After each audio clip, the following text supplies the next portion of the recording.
My name is Alara. The night my parents told me they despised everything about me, they also told me to leave, just like that. So I did. I gathered my things, stepped out of the house without slamming the door, and left behind the rent, the electricity, the silence, and most importantly, the truth. They thought I'd vanish quietly, disappear without resistance. But what if I told you that the real story didn't conclude the moment I walked away? It actually began the instant they tried to erase me. What happens when the person they labeled a burden turns out to be the only reason the roof hasn't collapsed? Would you choose to remain in a home that only offers love when you're providing something? Let me explain what really unfolded. It began on a Thursday evening, one that looked like many before it.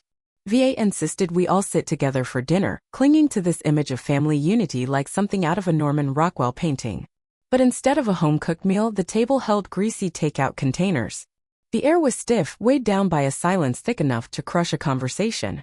The chicken tasted bland and barely warm, and the rice had hardened into sticky clumps.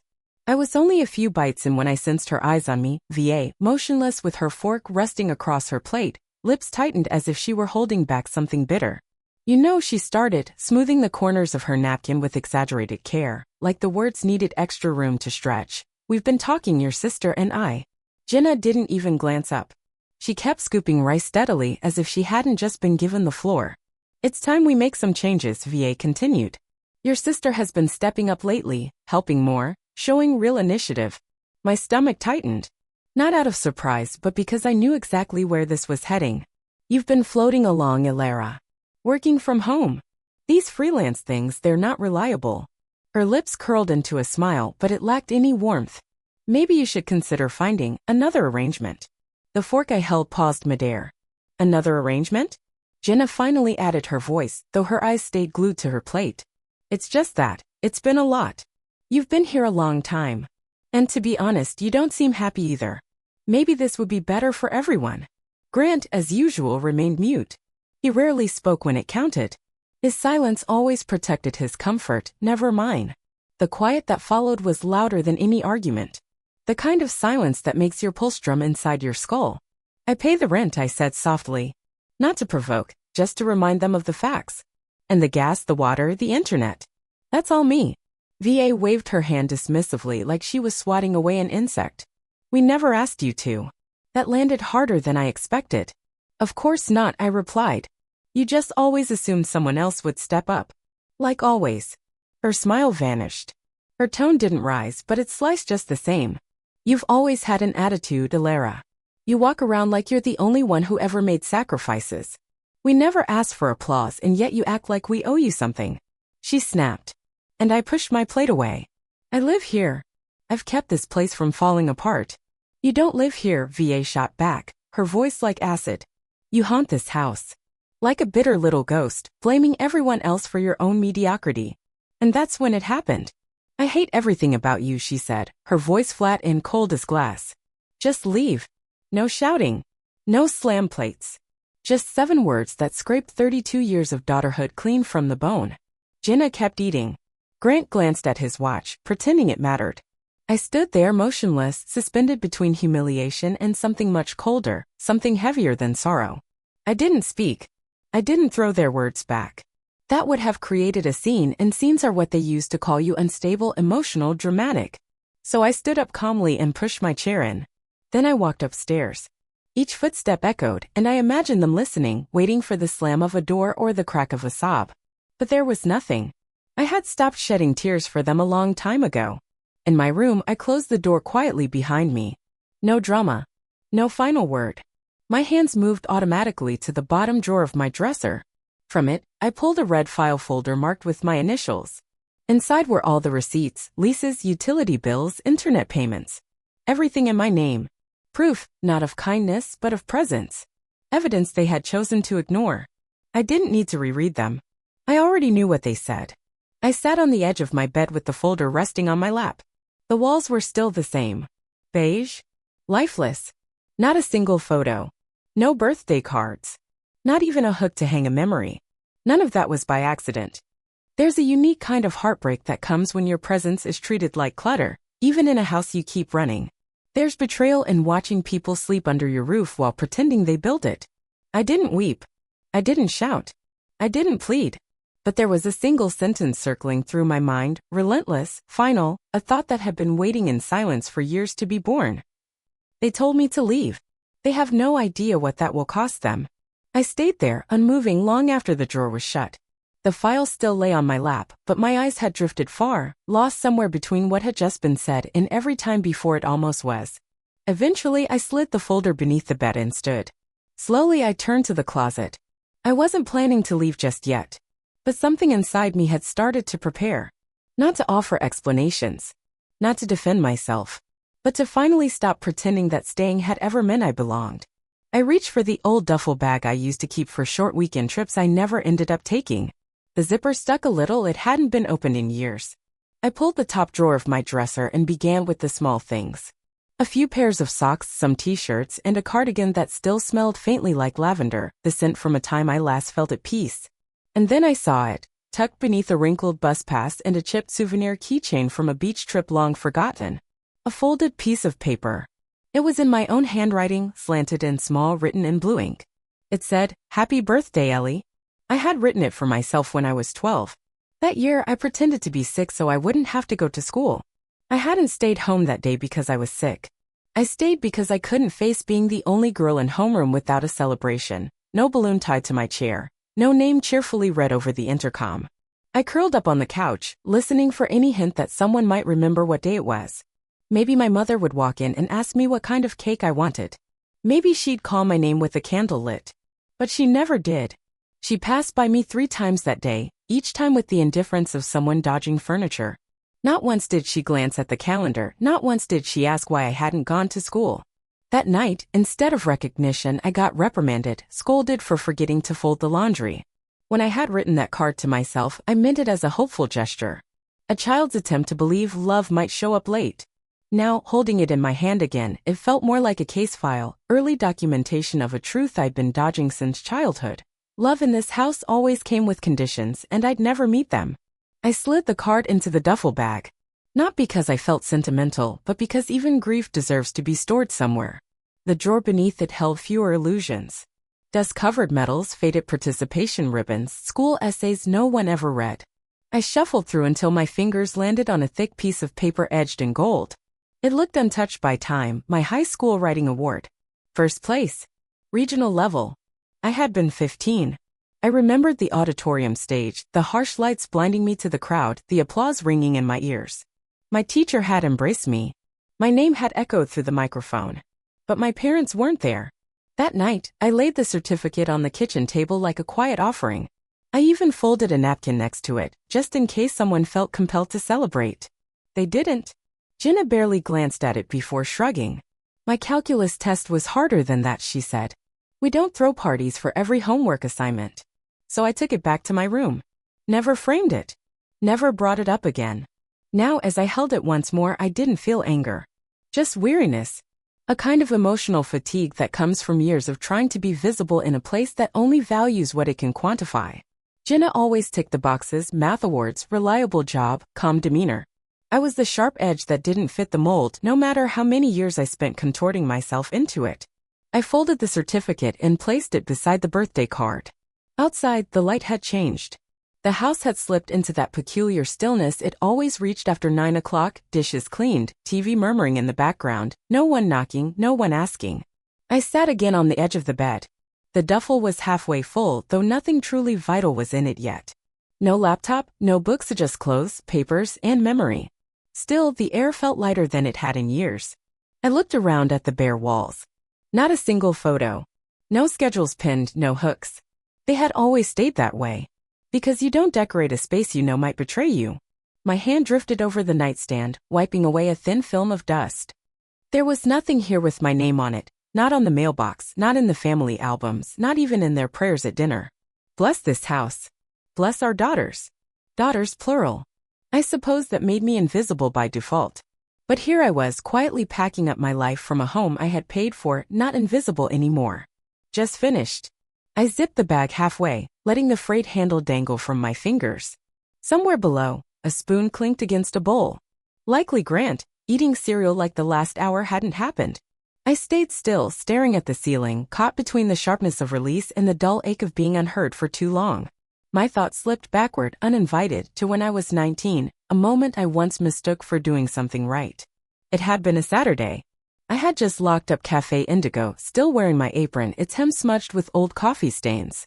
I walked the 6 blocks home, shoulder aching from my backpack, shoes soaked from a spilled ice mocha, wrists sore from lifting trays all day. All I wanted was a sandwich and 10 minutes of peace, no questions, no guilt. But as soon as I opened the door, I saw it. 3 empty plates on the counter, the TV flashing reruns on mute, and my mother scrubbing a pan that didn't look like it needed cleaning. She turned just enough to see me and shook her head. "It's midnight. What decent girl comes home this late?" I dropped my keys into the dish by the door. "We had a rush," I explained. "Closing ran long." "Or maybe you were off with some boy," she said flatly, as if it were a fact. "We didn't raise you to hang around cafes and flirt for cash tips." I blinked. Her words pierced the way only family barbs can, clean through the ribs but with just enough softness to keep you standing. I didn't bother correcting her. Didn't mention that I stayed late to help a coworker cover their shift, or that I needed every hour to pay the gas bill, the one that arrived each month with my name on it. Grant glanced my way from the couch, then turned back to his game.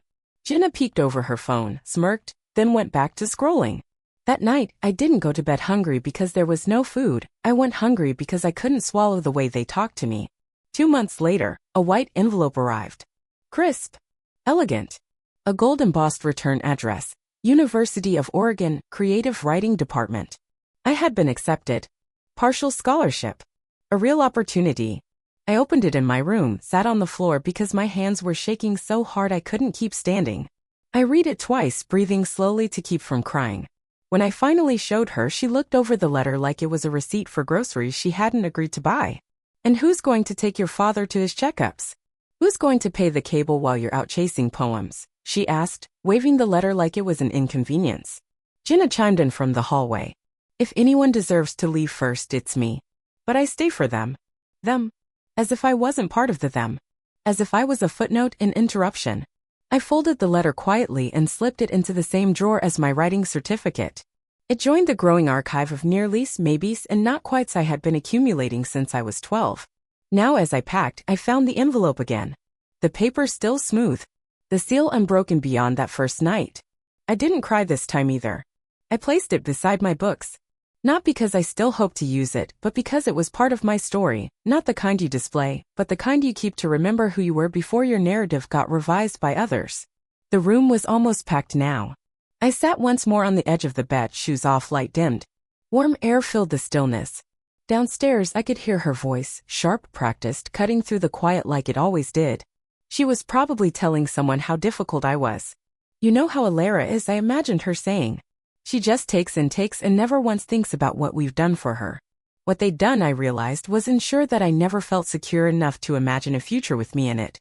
I ran my hand along the top of the duffel, brushing away flecks of lint. Meaningless now. Meaningless, finally. Because being indispensable had cost me a version of myself I was only just beginning to recover. I didn't leave that house because of one argument, one insult, or a single dinner. I left because for years I had fulfilled every obligation they put in front of me, and somehow it still wasn't enough. By the time the sun rose, the silence in the house had taken on a new density. It wasn't peace, it was the kind of hush that settles after a decision has been made but no one wants to say it aloud. Most of my things had already been packed the night before.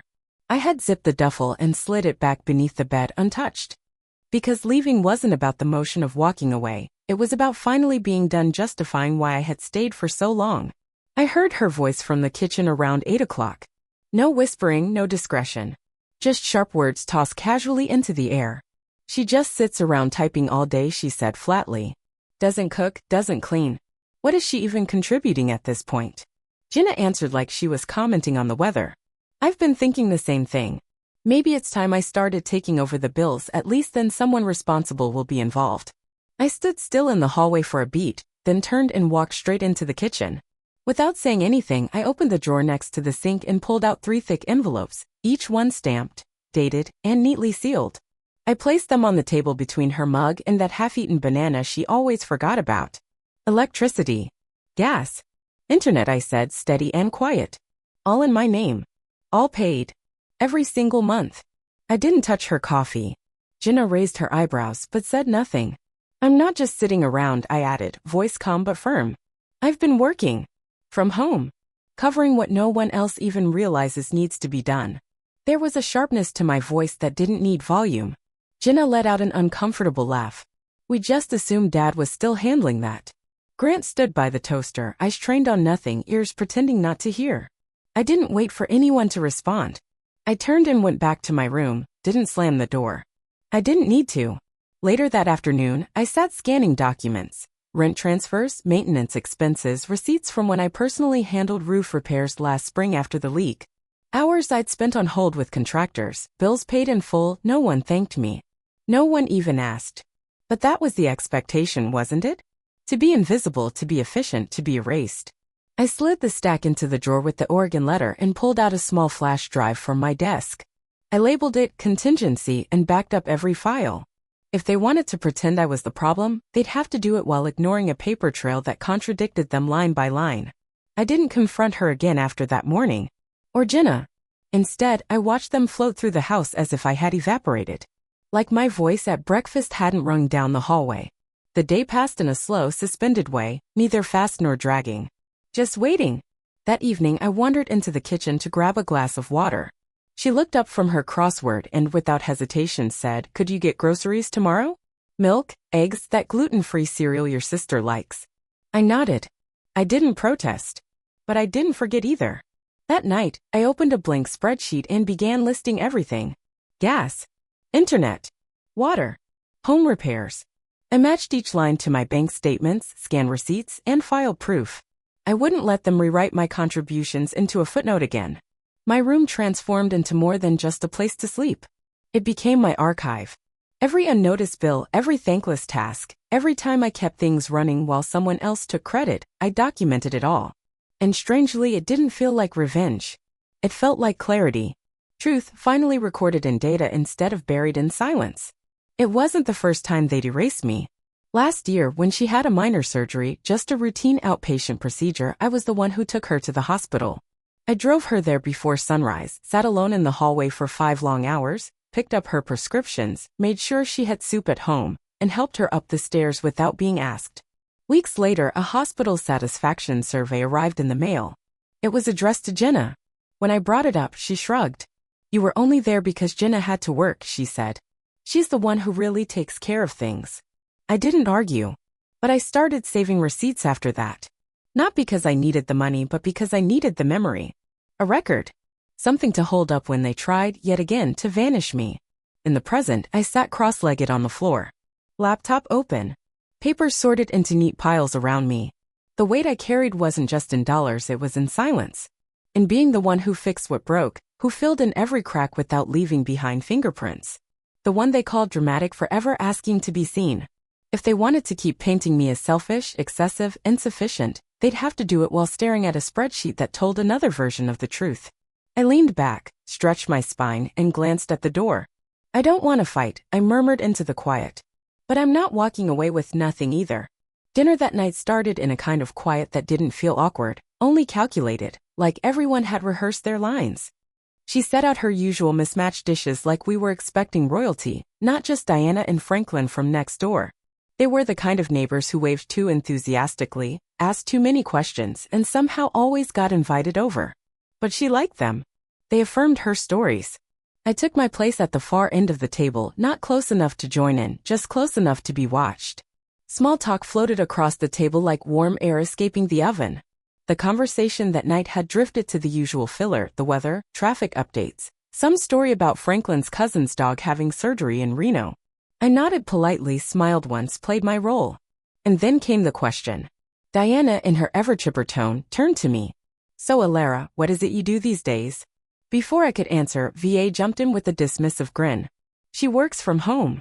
I'd barely lifted my fork before Jenna added her punchline. "Online work," she said with a smirk. Not sure if that's code for nap-time entrepreneur or part-time Pinterest consultant. The table chuckled nervously, then genuinely. Franklin even sputtered on his roll. VA didn't stop her. Didn't glance at me. And Grant, as usual, focused on buttering his bread with the same quiet intensity he reserved for ignoring me. Heat rose in my chest. My gaze locked onto Jenna. She looked smug, proud even. like she had just scored points in a game I never agreed to play. I stood slowly. "Excuse me," I murmured, just loud enough to be heard. No one asked where I was going. Upstairs, I went straight to the drawer under my bed, the one that held more truth than anyone at that table had ever bothered to look at. I pulled out the envelope I had prepared earlier in the week. Cream-colored. Sealed. Purposeful. When I returned, VA was in the middle of some overpolished story about how Jenna once rescued Thanksgiving dinner with nothing but a shoelace and a meat thermometer. I placed the envelope in front of Jenna, not forcefully, not theatrically, just deliberately. She picked it up, still laughing. "What's this?" she asked, chuckling softly. I took my seat again and folded my hands. "Receipts," I said, steady. "Since apparently all I do is sit around." She opened it. Her eyes swept the first page, then the second. Her fingers hesitated on the third. Rent payments. Utility bills. House repairs. Each document marked, dated, and highlighted. VA leaned forward to grab a page. Her face drained of expression. "I don't understand," she whispered. "You don't need to," I replied calmly. "But you might want to keep reading." Jenna flipped to the next sheet, then snorted. "This proves nothing." "It proves everything," I said, locking eyes with her. "If I ever walk out, so does the lease. So do the lights, the heat, the roof that didn't leak this past winter." Franklin cleared his throat uncomfortably. Diana blinked like she'd walked into the wrong scene halfway through. VA's voice broke the silence. "You didn't need to do all that, Ilara." "No," I replied. "I needed to survive." No one touched their forks after that. Later that evening, I sat in my room and added a new tab to my file folder. I titled it, Delivered. That envelope hadn't been a threat. It had been a beginning. I updated my list. Not out of resentment. Not to gloat. Just for clarity. Line by line, cost by cost, I entered it all. It was never about the money. It had always been about presence. Proof. Something that couldn't be erased just because someone decided it made them uncomfortable. Downstairs, I could hear the sound of laughter, brittle now forced. The kind people used to fill the cracks in a conversation too fractured to repair. I didn't go down to say goodnight. There was nothing left to say. Some things, once opened, don't fit neatly back inside an envelope. By morning, the weight of the previous night had seeped into the floorboards. The silence wasn't dramatic. It was the kind that lingered when someone had decided they were owed a battle, but wanted it to look like an accident. Around 9, I left the house and walked 4 blocks to the cafe. No headphones, no phone. Just distance. I needed to be in a place where my name wasn't spoken like a burden. The line was short. I ordered my usual black coffee, no sugar. Something bitter to cut through the dull ache lodged beneath my ribs. I drank half of it too fast, burned my tongue, but welcomed the sting. It reminded me I was real. When I returned, it was close to 10. Sunlight cut through the windows at a new angle, making the hallway seem longer, unfamiliar. My bedroom door was ajar. I hadn't left it that way. I nudged it open with my foot. From first glance, everything looked undisturbed. But then I noticed the folder on my desk, one corner curled up. The contents were no longer stacked evenly. One envelope had a tear, like someone started to open it, then stopped halfway. My laptop's power cord was hanging off the edge of the desk. The drawers had been rifled through. Papers that had been sorted were now upturned, edges bent, labels creased. Nothing had been stolen. But everything had been touched. I stood still, letting the violation land without drama. No yelling. No tears. Just that cold confirmation my space had become a target. I gathered the disheveled files, straightened the pages, and sat at my desk. I didn't close the door. I wanted them to know I knew. It was nearly noon when I walked downstairs. VA stood at the stove, stirring something that didn't need attention. Jenna was curled up on the couch, scrolling through her phone like a teenager with nothing to prove. Neither looked at me. I placed an envelope on the kitchen counter. This one was empty. Taped to the front was a yellow sticky note, my handwriting crisp and unmistakable. Break into my space again. And this one won't be. No names. No shouting. Just fact. I didn't wait for a reaction. I walked back upstairs, not rushed, not slow, just measured. Enough for them to understand that I had seen everything. That evening, I changed every password. Revoked all cloud access. Transferred critical files to an external hard drive labeled backup year, nondescript, unassuming. By the time they realized what it held, I'd be gone. I wasn't plotting revenge. I was withdrawing access. By midnight, I had contacted the landlord, formally requesting to terminate the lease. I asked that all future correspondence be sent directly to me. I didn't offer reasons. They'd find out soon enough. I lay in bed that night, fully clothed, eyes following the slow rotation of the ceiling fan. No music. No TV. Just the steady hum of a house that had always spoken in silence.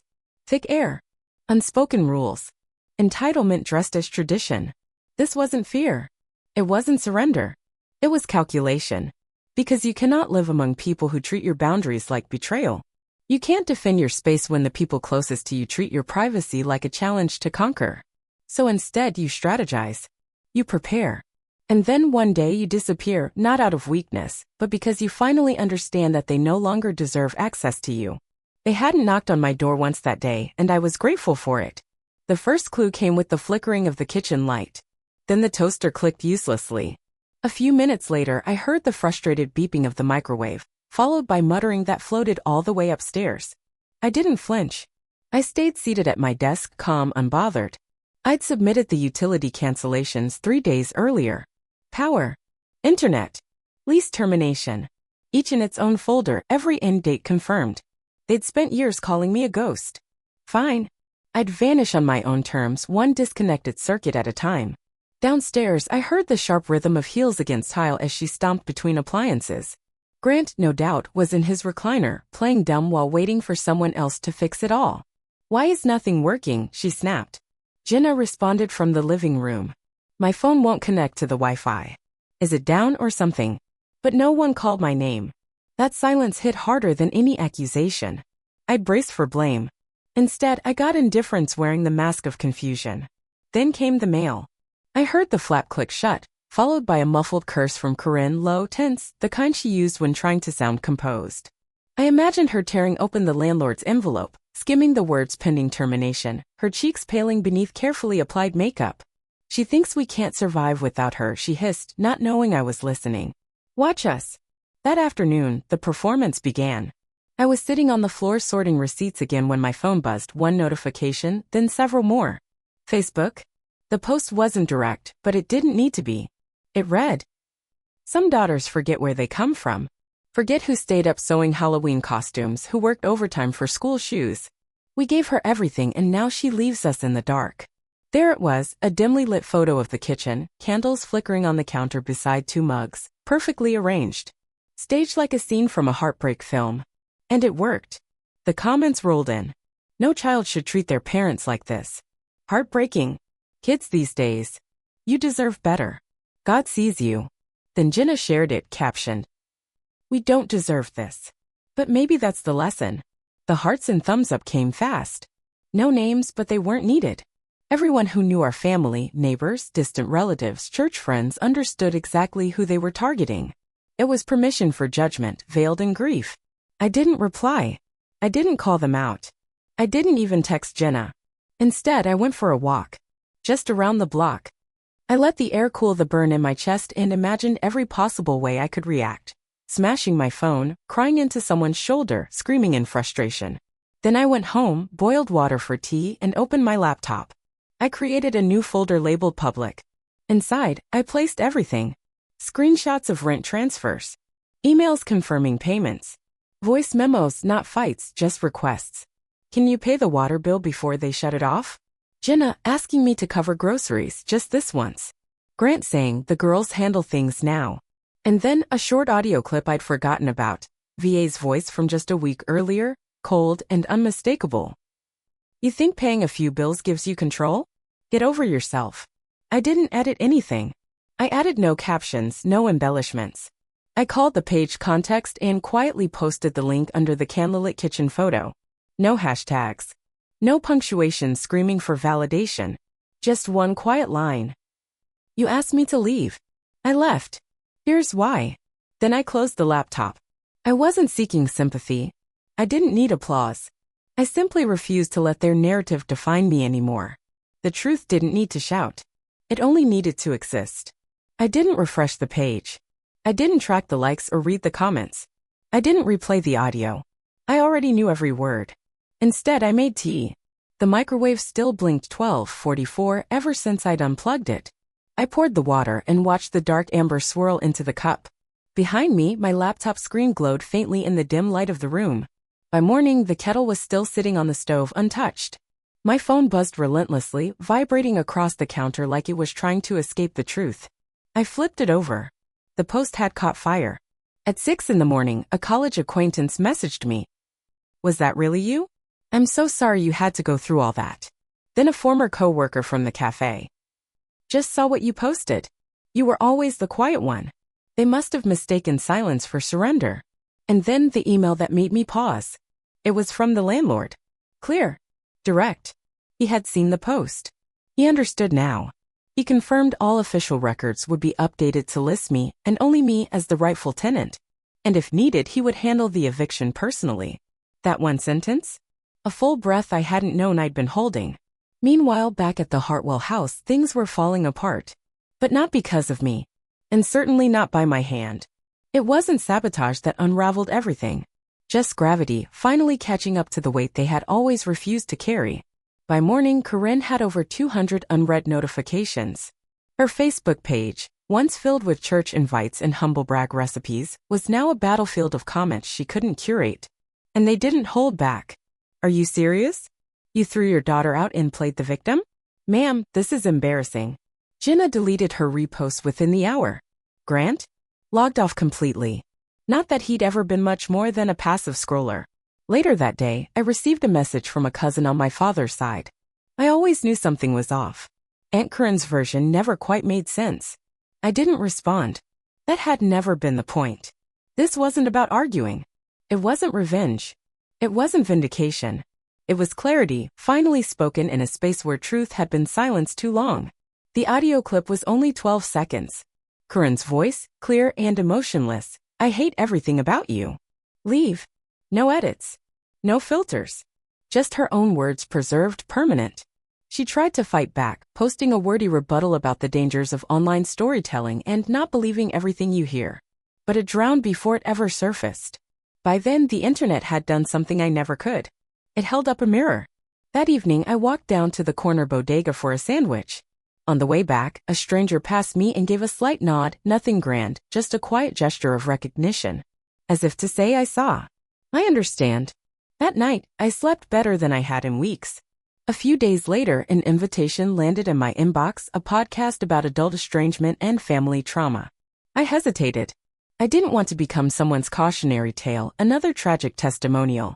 But then I thought about all the women like me. The ones who stayed too long. Said too little. Paid too much. Left with nothing but invisible bruises. So I went.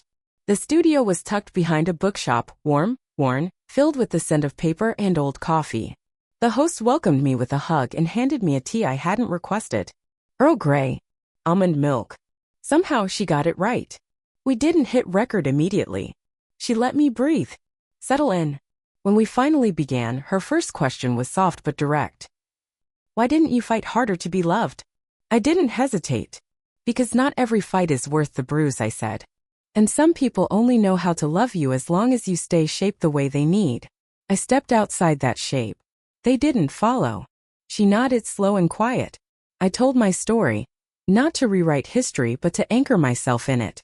To remind the world and myself that I was never wrong for needing peace. Never selfish for walking away. "This isn't revenge," I said near the end. "It's record-keeping. So I never again have to explain myself to people who decided who I was before I ever got a say." Neither of us cried. When it was done, she said, "Your voice doesn't shake. That's rare." I had to shake for years, I told her. Now it's their turn. When I stepped back outside, the city was painted in soft blue-gray. Evening had dulled the harsh edges of the skyline. It looked kinder than it felt. The streets were calm. No one knew my face. I liked it that way. 2 weeks passed. I posted nothing. I didn't need to. One morning, as I sliced apples for breakfast, an email pinged in from an unknown address. The subject line read simply, "Curious question." Inside was just one line. "Is this the daughter you were ashamed of?"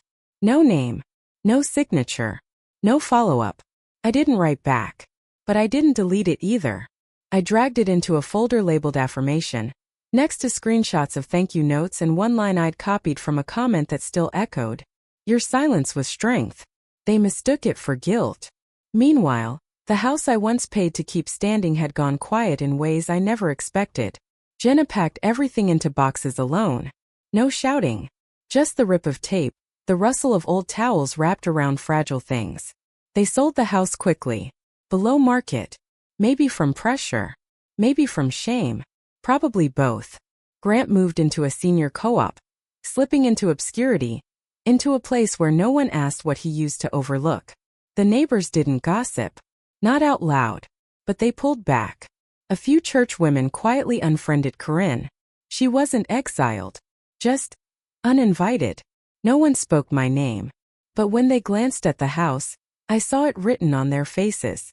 Back in my apartment, life began to feel steady again. My basil plant grew faster than expected.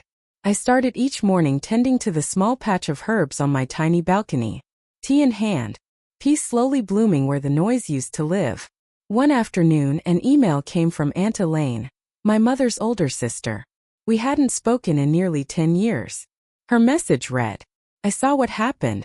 I know this family, and I'm proud of how you handled it." That took more grace than I ever had. I didn't write back, but I printed the message and pinned it inside a cupboard door. Tucked out of sight, for quiet moments when I might need it. I never gave a grand speech. Never told the world I'd healed.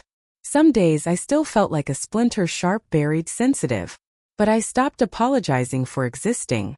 Saturday mornings became my favorite. Now I spend them at the Midtown Community Center, teaching digital literacy to older women. Some widowed, some newly divorced. All learning to FaceTime their grandkids or pay their bills without asking for help. And every time I guide their fingers gently across a trackpad or explain how to reset a password, I remember. Taking up space is not a threat. It's a right I no longer ask permission for. That week I sat beside a woman named Nora. Her hands trembled as she tapped the screen, trying to connect with her son through a video call. When the picture finally lit up and his face appeared, she froze. Breath caught, eyes wide. "You're really there," she whispered almost to herself. After the call ended, she turned to me, her smile shaky, eyes brimming with tears that hadn't fallen yet. "I haven't seen him in 4 years," she said softly. "He's in Michigan now. Got married. I didn't even know he shaved his beard." I gave her shoulder a gentle squeeze. "I know what it feels like to be erased," I told her. "Let's make sure you're seen." She didn't say thank you. She didn't need to. The look in her eyes said everything. Later, after the tablets were packed away and the chairs stacked, I stayed behind for a moment, letting the quiet settle around me. I thought about all the roles I used to chase. Good daughter. The quiet one. The fixer. None of them fit anymore. I didn't need a title now. Just space. Stillness. And the knowing that I had walked through the fire, and never once needed to set anything ablaze to survive it. My family never called. And I didn't wait. Some silences don't speak of loss. They speak of peace. Before we close this chapter, I want to speak directly to you. Yes, you, the one who stayed through every quiet battle, every line of this story. If there's one truth I've learned, it's this. Silence isn't always weakness. Sometimes it's strategy. Sometimes it's protection. And sometimes it's survival. There's a difference between being quiet and being invisible. I used to think I had to choose, speak up and risk the peace, or stay silent and keep it. The peace that costs you your voice? That's just a prettier kind of prison. Walking away wasn't about abandoning my family. It was about refusing to abandon myself. And maybe you've been there too.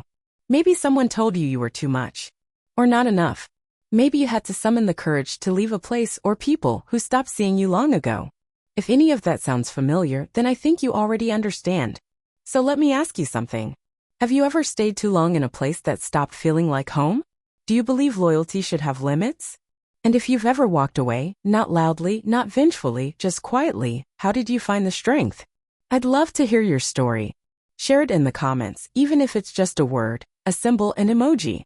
And if something in this story resonated with you, stirred something deep, leave a comment with a 1, or let me know what city you're watching from. If it didn't connect, that's okay too. Tell me what missed and where you're listening from. This space is for real conversations. I read every word. And if you'd like more true, human stories that speak directly to the heart, don't forget to subscribe and turn on notifications, so you never miss a chapter. Your story matters. Someone out there needs to hear it. Maybe not today, but one day. Just like you needed to hear mine. Until then, be seen, be safe, and never apologize for the space you take.